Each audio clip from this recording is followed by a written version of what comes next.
રાજસ્થાન તરફથી અબોલ પશુઓને ઘાસચારા અને પાણી વગર ગાડીમાં ખીચોખીચ ભરીને લઈ જવાતા પાલનપુરથી જીવદયા પ્રેમીઓ દ્વારા બચાવાયા। રાજસ્થાન તરફથી ઘાસચારા અને પાણી વગર ખીચોખીચ અબોલ પશુઓ ભરેલી બેઠક પાલનપુર તરફ આવી રહી હોવાની માહિતી ડીસાના જીવદયા પ્રેમી હિનાબેન ઠક્કરને મળી હતી, જેથી પાલનપુર પાસે આવી ટ્રકો ઉભી રખાવી તલાશી લેતા ટ્રકોમાં 519 અબોલ પશુઓ મળી આવ્યા, જેથી જીવદયા પ્રેમી હિનાબેન ઠક્કર અને રાહુલભાઈ મહેશ્વરીએ તાત્કાલિક પાલનપુર પશ્ચિમ પોલીસને આ બંને ટ્રકો સોંપી, જે બાદ જીવદયા પ્રેમી હિનાબેન ઠક્કર દ્વારા પશુઓની હેરાફેરી કરતા લોકો સામે ફરિયાદ નોંધાવી આ તમામ અબોલ પશુઓને ડીસા કાંઠ પાંજરાપોળ ખાતે મોકલી આપવામાં આવ્યા હતા। હિનાબેન ઠક્કર અને રાહુલભાઈ મહેશ્વરી દ્વારા અબોલ પશુઓને બચાવવા માટે સતત પ્રયત્નશીલ રહ્યા હતા। બ્યુરો રિપોર્ટ ભરત ઠક્કર, ડીસા, બનાસકાંઠા। चाय बेचने वाला पूरा भारत बेच रहा है, बेचने को कुछ न बचा तो मूंगे जीवों को आरब भेज रहा है। એટલી હકીકત ધ્યાને આવી છે અને નજરે જોયેલી હકીકત આપને જણાવું છું કે ગઈકાલે રાત્રે છોકરાઓએ જીવદયા કાર્યકરોએ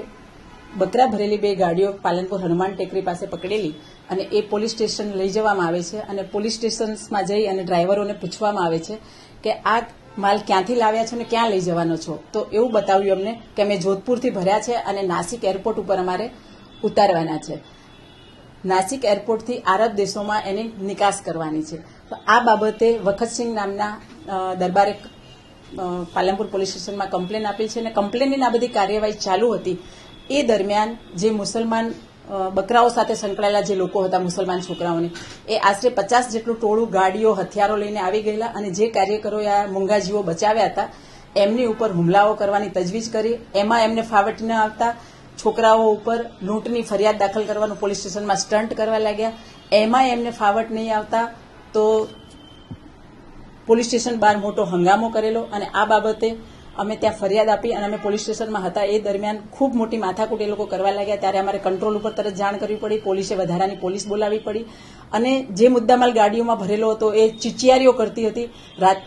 લગભગ રાતના 8 થી લઈને 3 વાગ્યા સુધી પોલીસ સ્ટેશનમાં આ મુદ્દામાલ ચીચિયારો પાડતો હતો અને ડ્રાઈવરોને કહ્યું તમે ગાડીઓને ચાવી આપો તો આ મુદ્દામાલને નીચે ઉતારીને એની જે સગવડ થતી હોય કરવામાં આવે, તો ડ્રાઈવરો કે અમારી પાસે ચાવી નથી, તો એ દરમિયાન પોલીસ અને જે હાજર માણસો હતા એ લોકોએ ગાડીના લોક ખોલવાની તજવીજ કરી અને આ તજવીજ ચાલતી હતી એ દરમિયાન જે મુસલમાન આ જીવો સાથે સંકળાયેલા હતા એ લોકોએ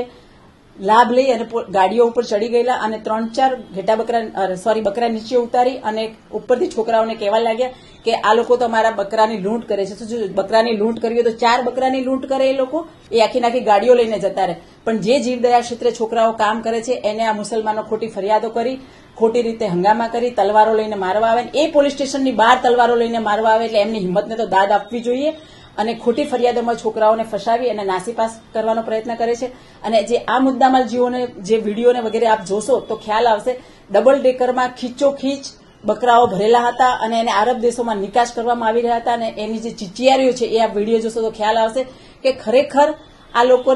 લોકો ક્રૂરતા કરવામાં તો કોઈ પાછું વળીને જોતા જ નથી એમ। અને છેવટે પછી આ બધીમાં તજવીજો પછી છેવટે મુદ્દામાલને રાજકોટ ડીસા પાંજરાપોળમાં લાવવામાં આવ્યો છે અને જીવ ત્યાં ઉતારવામાં આવતા એ મૂંગા જીવો 519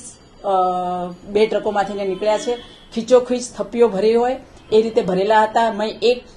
તણખલું ઘાસનું નહીં, પાણીની કોઈ વ્યવસ્થા નહીં, ક્યાંથી ક્યાં લઈ જાય છે એવું કોઈ બોર્ડ નહીં, મેડિકલ સર્ટિફિકેટ્સ નહીં, વેલફેર બોર્ડનું કોઈ એનિમલ વેલફેર બોર્ડની કોઈ પરમિટ નહીં અને આ રીતે ગેરકાયદેસર રીતે